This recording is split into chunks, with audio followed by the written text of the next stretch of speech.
Hello everyone and welcome to Skyrim Mods and More episode 24. It is said that great things are done by a series of small things brought together. And so, it seems in this episode we are going to lay another brick in Skyrim's fundament of greatness. Infinity awaits, my friends. Fire up the intro.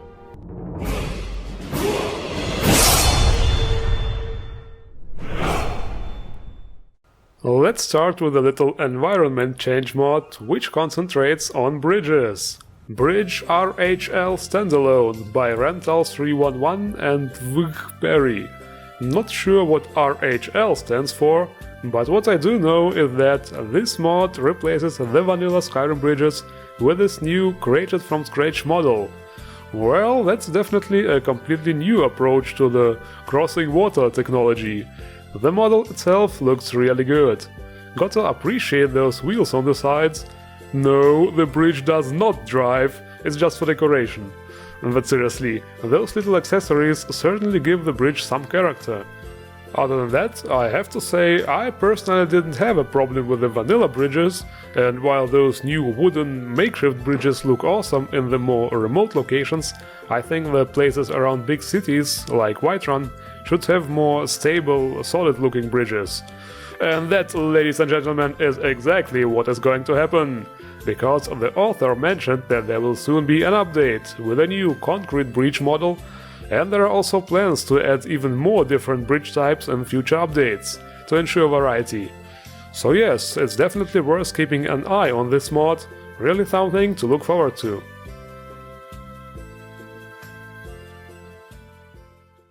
Okay, the follower mod for this week is truly bright. Amaterasu by Blue Chaser 3 can be found in Riverwood, in the Sleeping Giant Inn. Don't worry, I'm fine. Amaterasu is the Japanese goddess of the sun and literally translated means shining in heaven. I'm quite sure this follower was inspired by Amaterasu Shiranui, the White Wolf, the main character from Okami. Well, I guess this is what her human form might look like. There is no custom voice, unfortunately, but then again, wolves cannot speak, right? So I guess the even-toned voice set will have to suffice. In terms of combat, she's a spell sword, meaning she will use a one-handed weapon and also fire magic, featuring the sun goddess image.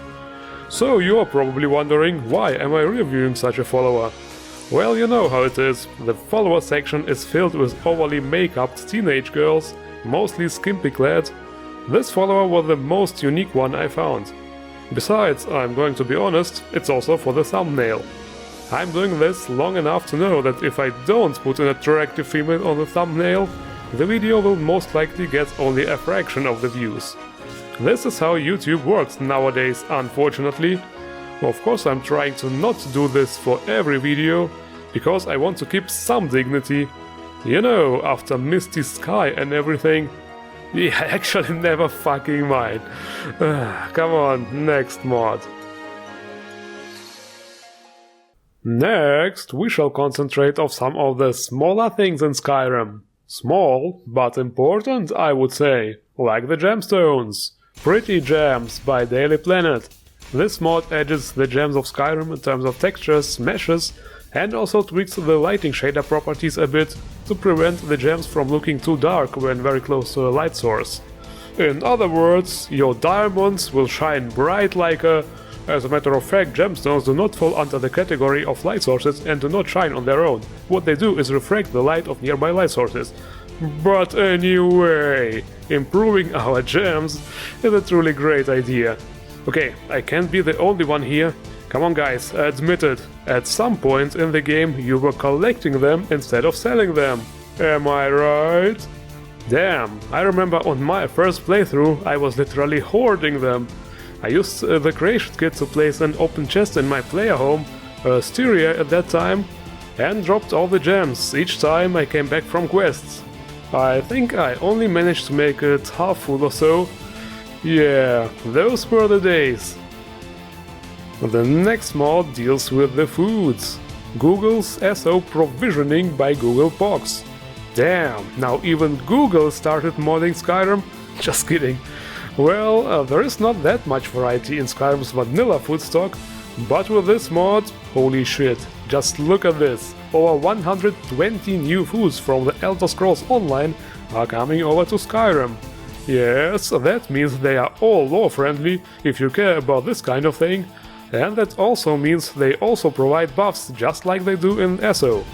Damn, this is one of those mods that can make one really hungry again.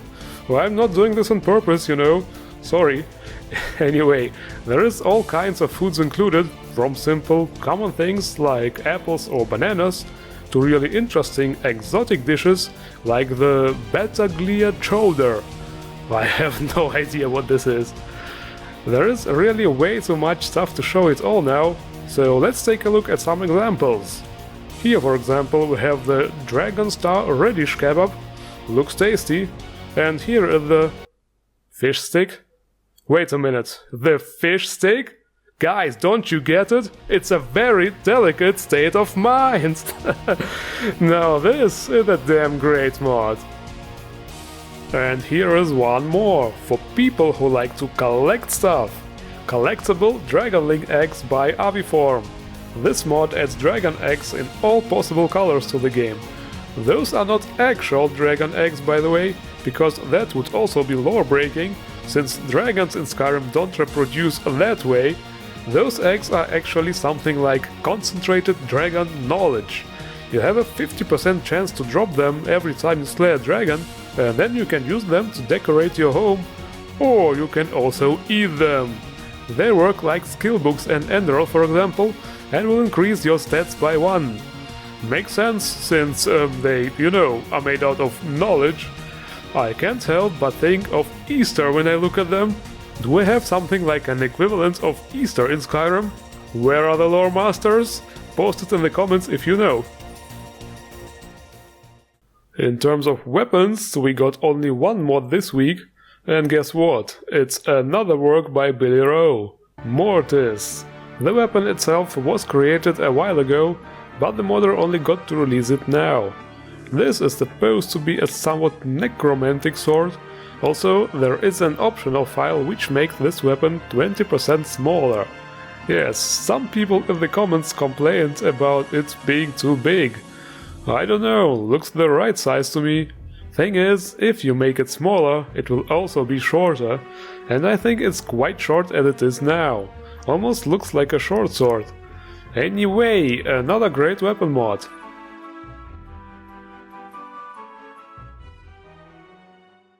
Next, we are going to look at a nice little player home. Trillion Dominya by Whitemorn. Located right next to Kynes Grove, this player home consists of several separated buildings with a really interesting shape. There are 3 main buildings, a shack for training, and a free horse right next to it. There is also a crafting area with all the basic crafting stations, which is located outside, and the alchemy and enchanting stations are located inside the main buildings. There are also a lot of beds and even a few bedrolls outside the houses, so you could pretty much house a small army of followers with this mod. The actual highlight, however, is the fact that there are absolutely no loading doors. Everything is just located in the world cell.